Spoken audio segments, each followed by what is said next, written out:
Պարոն Չալաբյան, ինչի մասին է այս գործը եւ ինչ նպատակ է հետապնդում գործող իշխանությունները, այն կողքնայք ուղղակի խնդրում։ Բարև ձեզ, նախ ուզում եմ շնորհակալություն հայտնել եւ ձեզ, որ լուսաբանում եք այս ամբողջ գործընթացը եւ նաեւ այստեղ հավաքված բոլոր քաղաքացիներին, որոնք այստեղ եկել են իրենց քաղաքացիական պարտքը կատարելու, որովհետեւ մենք ականատես ենք լինում մեր պետությունում բռնապետություն հաստատելու բացահայտ փորձի։ Մեր աչքի առաջ տեղի ունեցել ուղղակի սոսկալի իրադարձություն։ Սամվել Կարապետյանը, որը Հայաստանի Հանրապետության հեղինակավոր, հարգարժան, շատ մեծ վաստակ ունեցող քաղաքացի է, որը հսկայական քանակությամբ եւ աշխատատեղեր ստեղծել, եւ բարեգործություն արել, եւ Արցախում հսկայական ներդրումներ կատարել։ Այսօր իրավիճակ ունենք, որում նա եկեղեցու բակում ասաց ընդամենը մեկ արտահայտության համար, եկեք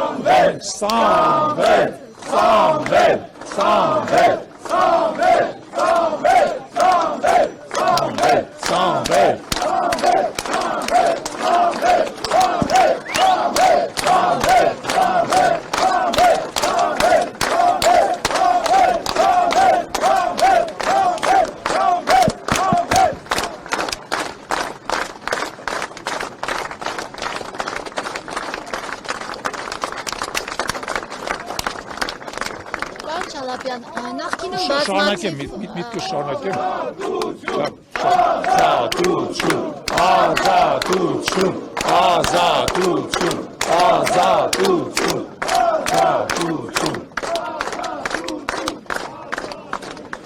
Ուրեմն դուք տեսել եք, որ մարդը ընդամենը խոսք ասել եկեղեցու բակում։ Այդ խոսքի մեջ չկար բռնության կոչ,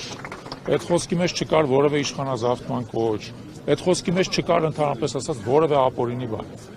Մարդուն այսօր փորձում ենք ալանավորել միայն այդ խոսքի համար, ուրիշ ոչ մի մեղադրանք չկա, միայն այդ խոսքի համար։ Եվ այս այն դեպքն է, երբ որ մեզանից յուրաքանչյուրը Սամվել Կարապետյանը, ես ուզում եմ ասեմ նույնը, ես երեք եմ ասել, պատրաստ եմ սուրը ձեռքից զոհվել Սուրբ Էջմիածնի շեմին, որովհետև Սուրբ Էջմիածինը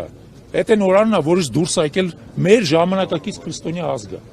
Մենք որպես հայ քրիստոնյա պարտական ենք Սուրբ Էջմիածին եւ այդ պարտականությունը նաեւ Սուրբ Էջմիածինը պաշտպանելով է։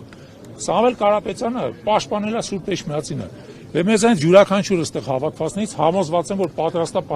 պաշտպանել Սուրբ Էջմիածինը եւ պաշտպանել ոչ թե պետությունից,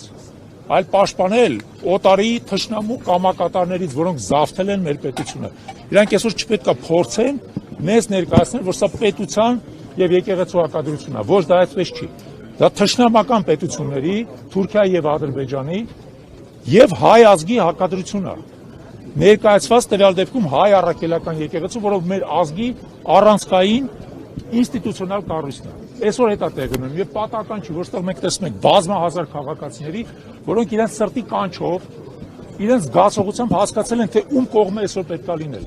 Ում կողմը պետք է լինել։ Եվ ես ուզում եմ, որ նորից շնորհակալություն հայտնենք բոլոր այն մարդկանց, որոնք այսօր այստեղ են, հասկանալով, որ այսօր այստեղ պետք է լինեն, պաշտպանեն մեր ինքնությունը, մեր եկեղեցին եւ ի վերջո նաեւ հենց մեր պետությունը։